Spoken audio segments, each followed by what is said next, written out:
So we'll start talking. You know about the bump stocks now in Las Vegas. Okay, you've seen some of the reports on that. Yesterday, it was not necessarily confirmed. It was sources close to the investigation.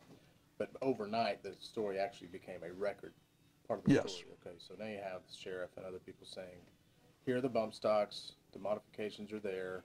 You can see them on in the rifles that are in the hotel room. So now that we know, bump stocks may have been part of the mass shooting, and certainly, as you and I discussed, certainly could explain how you have a room full of semi-automatic rifles and you hear automatic rifle fire coming from the hotel room. We did this story a few years ago. You were gracious enough to go on with us about it then. And back then you said it was a novelty and that you felt that none of your deputies would consider it a threat to public safety. In light of the Las Vegas shooting where the bump stocks may have been employed or certainly present, how have you changed? Well, you know, time certainly has caused a reevaluation of, as in life, all things. When you start down a road and you come to a curve in the road, you know, or a fork in the road, and you took a turn one way and it turned out to be a pretty rough ride and the other way is a smoother ride, yeah, there's some change.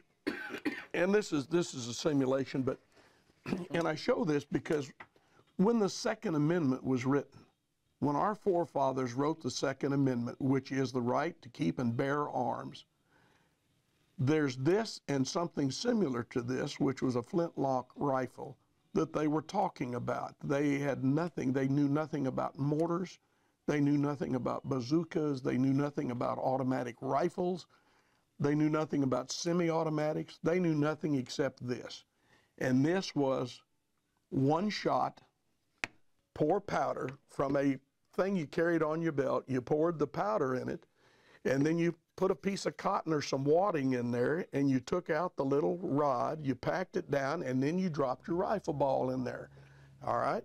And then you hammered it back, and you kabang. And then you turn around and repeated the process. How fast could a good man fire, reload, and fire? A minute, maybe? I think a very good man, if he could do it in a minute, it would be a minute. But that's one shot for every minute. And accurate. And most of this nation was built on us firing those weapons that fired one shot every minute. And you remember the crowds. We'd march face to face with the British.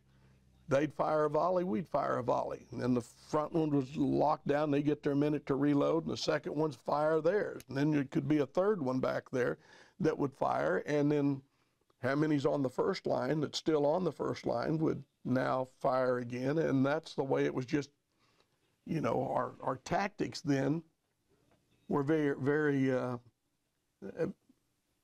I mean, it was early in the development of this nation. That's our Second Amendment. But our Second Amendment, the right to keep and bear arms, I'm an NRA guy. I mean, always believed that our freedom in this nation is here because there is no enemy that would want to attack us and not know where our weapons and ammunition were. And every man, woman, and child in this country somewhere's probably got weapons. But it's evolved to the point. All right, so we've had to have gun regulations.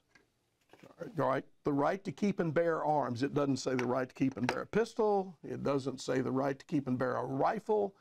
We don't allow people to carry 81 millimeter mortars, you know, just because I like to go out to range every now and then, drop a round in the tube and fire it off and create, probably would be some fun about it. As a Vietnam veteran, you know, I don't see much fun in it. Maybe in basic training there was some interest in seeing what it would do and the report back from the explosion. You know, it's just kind of a guy thing. I doubt if other members would find it like maybe I did, but it's kind of a testosterone activity. We've evolved now and we have machine guns. Okay, and I think even the National Rifle Association, which I don't speak for, would say they've always been okay with the licensing of machine guns and restricted them to certain individuals or organizations. Right now, outside of a law enforcement, you can't have an automatic weapon. Okay, so let's let's evolve that one step further. In this evolutionary process, the thing to make my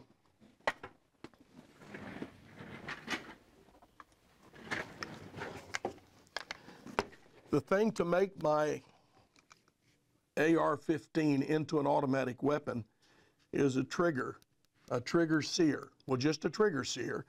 And then there's a selector switch that goes from safe to fire. And if you come over here where this other notch is, that would be automatic. That would be full automatic. Well, because the federal government doesn't allow that. So we have fire, we have safe, and semi-automatic.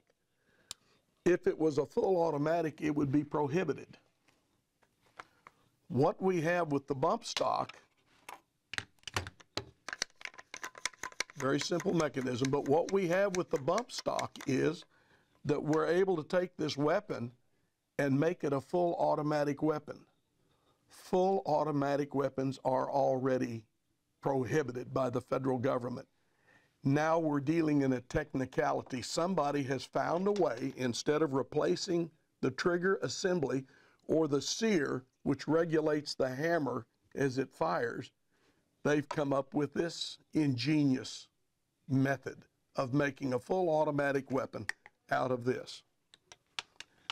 As sheriff of this county, I would have no problem whatsoever with them saying that you still cannot have a full automatic weapon. I don't care how you rig it or equip it. If it fires a cyclic fire capable to an automatic weapon without an individual trigger pull each time, then we got a problem, and it needs to be regulated at the national level.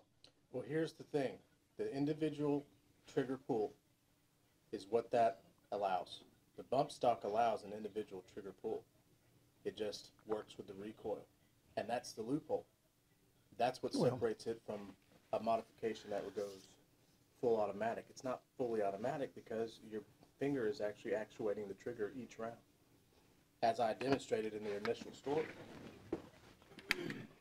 We've come from this to this, okay? And this. And now this. What would the outcome have been had he not had this? I don't know, and nobody else knows, whether our casualty count would have been that high or whether it wouldn't have been that high. You can never legislate your way out of people who are ill, who are sick, who are demented, who are insane from hurting other people. When they took the airplanes and flew them into the Twin Towers, was the solution, well, we'll just restrict flying? Was that the solution? Well, but we had 3,000 lives lost in New York. It was horrific. It was one of our worst nightmares in this nation. The solution was to restrict access to the cockpit. Yes. They started by doing something as simple as, let's lock the door. Cause and effect. And so they locked the door. Is there a solution to this without infringing upon constitutional rights? People are going, this debate is just starting, but people are going to debate it. Is there a solution? Yes. Don't allow this weapon to fire like a full automatic weapon. So okay, how do you do that? Do you ask people to begin? I walked into a store, I laid down my credit card, no questions asked. I don't even remember having to present my ID, and walked out with that thing, with that attachment. Yeah. 2 days later, I was in somebody's field out in Kaelin, popping off 458, 500 rounds a minute using a bump stock. I had never fired an AR-15, and I had certainly never fired a bump stock. It took me about 5 minutes to figure out how that thing worked. No, And it's not inaccurate. It's not accurate. But when you're firing into a crowd, you don't have to be. no. You're just throwing a lot of lead. And you see a fully automatic weapon like this. This belongs to the sheriff's office. And we do have some that are fully automatic, but it's only because H&K produced it and it has a law enforcement purpose.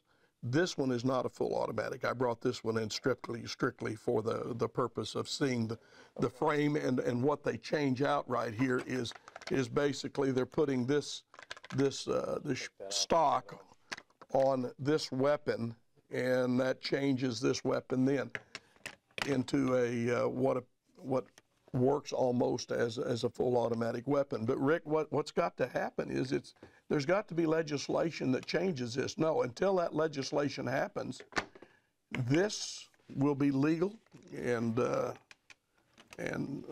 there's no telling how many of them have been sold, but look how many of them have been used in this manner. This was a deranged, evil human being. People will find a way to hurt other people, whether if they can't use this and they want to cause mass casualties. Look at Oklahoma City in the federal building. A guy drives up with a rental truck and a load of fertilizer in it with some other chemicals that are all legal to be purchased, and even to this day, it's still legal to buy that farm fertilizing material.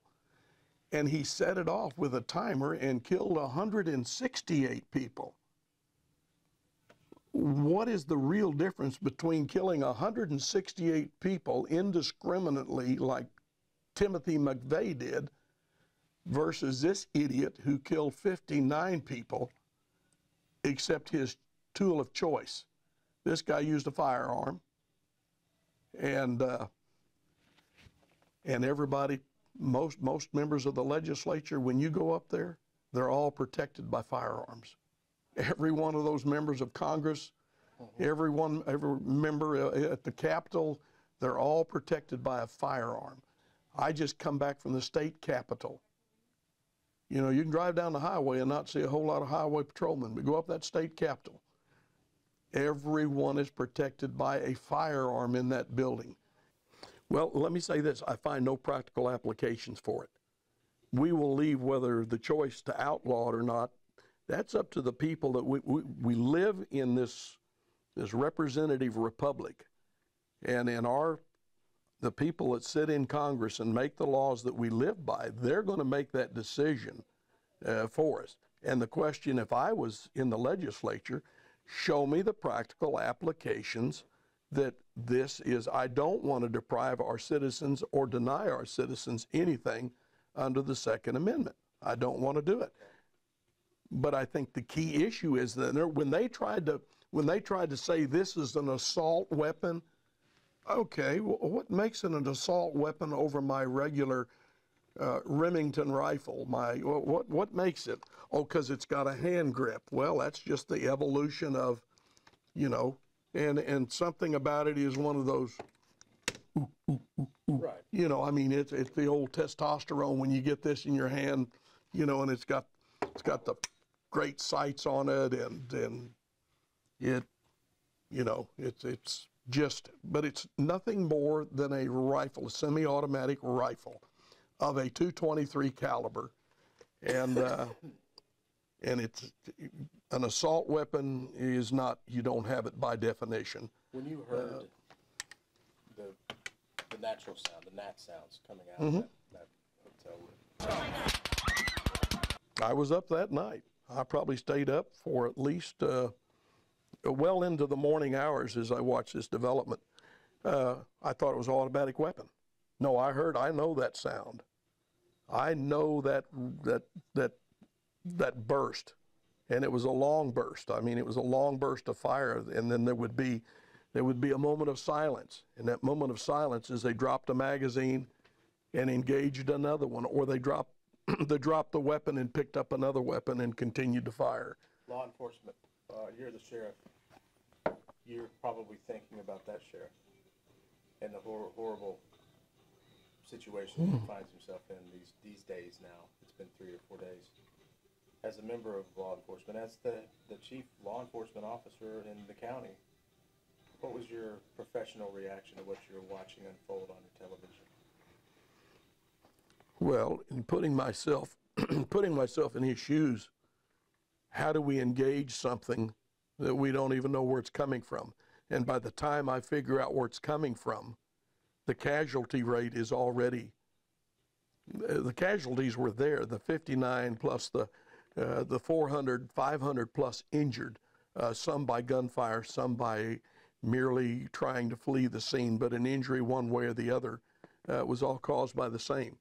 Once they determined that they thought they knew where it was coming from, you couldn't necessarily engage shooting back into the window because you don't know who's in there, and you can't start indiscriminately killing people as peace officers. So I said, what do I do? Well, even your SWAT team, who's been trained, trying to get to the right window, and you know, at first, when you shoot up there, you don't want to hit another window because there's probably people who don't even know what's going on in the next room looking out that window, and you can't send a bullet into their room. So they've got a challenge on them like no sheriff has ever had to face before that I can recall.